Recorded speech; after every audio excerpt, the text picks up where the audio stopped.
As I said, no line, form in as a group. Come.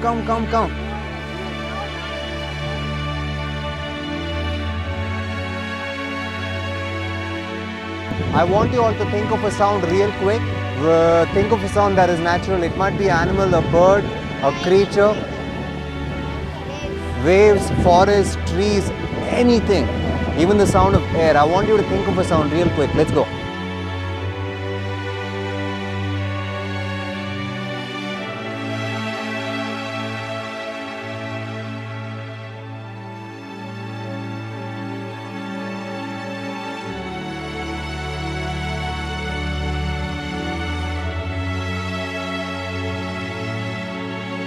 Just make a circle, hold your hands. Thought I was bad at drawing. I was bad at patterns. Okay, now who's the bravest one in the class? I like that. Meow.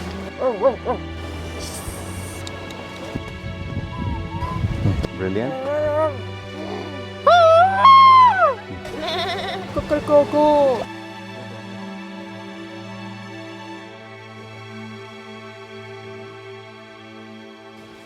Now first thing we'll do is we'll talk about movies. Yeah, we'll talk about movies in the jungles. We'll make it interesting. If you want to hear, if you want to see, if you want to taste, you will come in the front. Plants, trees, animals, insects, birds, snakes, everything we can relate to. The reason I'm picking Mowgli and Jungle Book, one and the same, Mowgli and Tarzan, I'm sure we all remember the vine that he used to go from tree to tree, yeah, while he says, yeah, we all remember that. So this is that vine, yeah. This vine is called liana. If in case you're in the jungle and if you don't have water, this is what you need to look for. So if you have the right tools, if you can slice it open, you can drink water straight from it, just like he's drinking. It happens that when you slice it open, you need not have to boil it, you don't have to filter it, you can just drink it straight. Or especially we're talking about the natural disaster.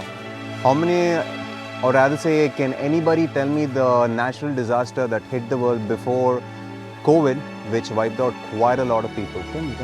It's tsunami we're talking about, yeah? During the tsunami, we lost quite a lot of our people from the tribe, and not just in India, but also all around the world. And if you compare, Andaman and Nicobar didn't take that big of a hit because there's a 3-level barrier or a fortress that is built by the forest naturally, okay? So the very first level of barrier is a forest. So it's mangrove forest, which is the first level of barrier, yeah? And the second level barrier is this tree. It's called a Simawa tree. Just look up. Yeah? Have any of you seen trees of probably this height or magnitude before? You have? There. Yeah. So this is the fruit of the Simawa tree. So it happens that Simawa tree is the second level of barrier which is built by the forest, which has protected the people inside. And the third level is barrier is right behind us. Just turn around and see that sleek and slender white greyish tree. So that's a Garjan tree. So that's the third level of barrier which is built by the forest.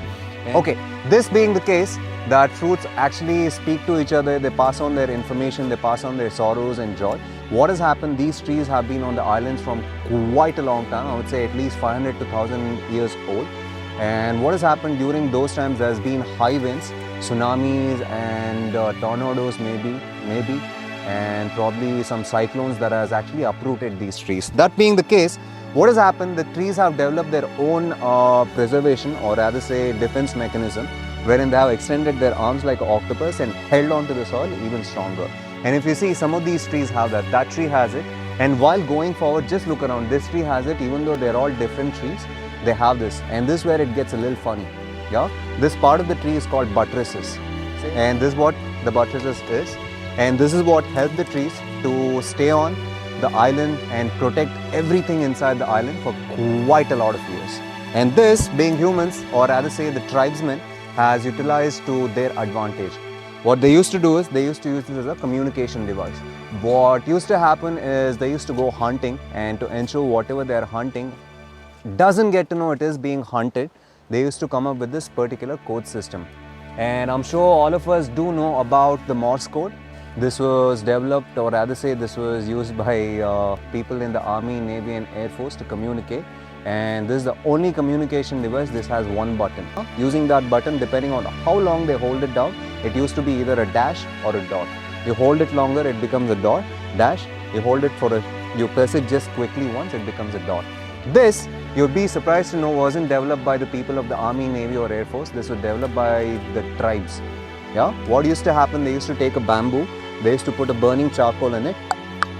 It used to hollow it out. When it hollows out, it used to be working as an amplifier of sound. Yeah, and as we know, most of the instruments right now, be it guitar, be it ukulele, be it flute, be it jaw harp, be it veena, be it sitar, everything is made of wood.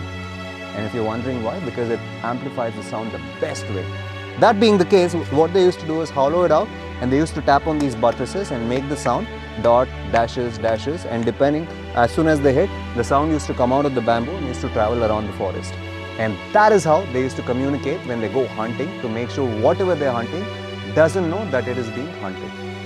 Some life-changing or life-saving information I would like to share with you all. Yeah, this is something which might help you, if not today, tomorrow. So this is some information, or rather say some steps which I always follow when I'm in the forest. Yeah, it's very simple things that you can do. So we're talking about snakes, we're talking about scorpions, we're talking about centipedes, millipedes biting us in the wrong places, right? So whenever we find these kind of logs, it happens that probably we're on a trek, we're tired, we just want to sit down. If you want to do that, take a stick, just hit on it a couple of times, because you're warning anything that is inside that. It might be snakes. So before you do that, make sure you tap on these kind of woods a couple of times with a stick, or you can just kick with your foot a couple of times, just kick on it, because you're ringing the doorbell.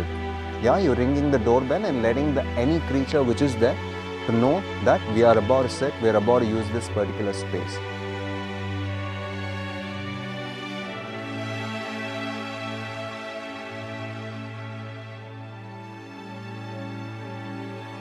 So I'm very, very happy that you're all getting to do this, because not all the batches till today have got to do this, and I would say 20% is the maximum of the batches have been able to do this.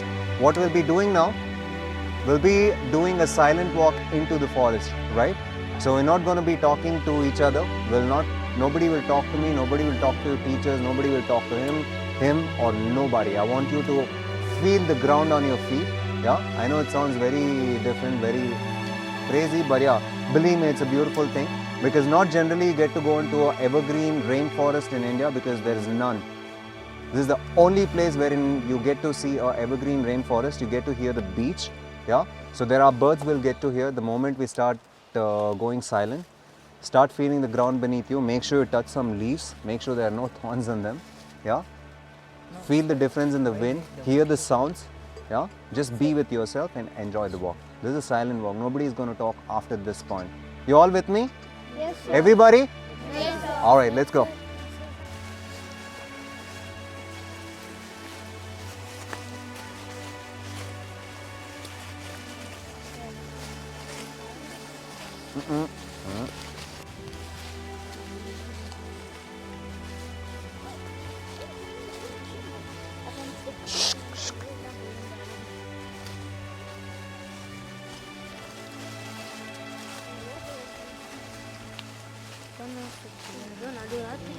Yeah, there, the state forest.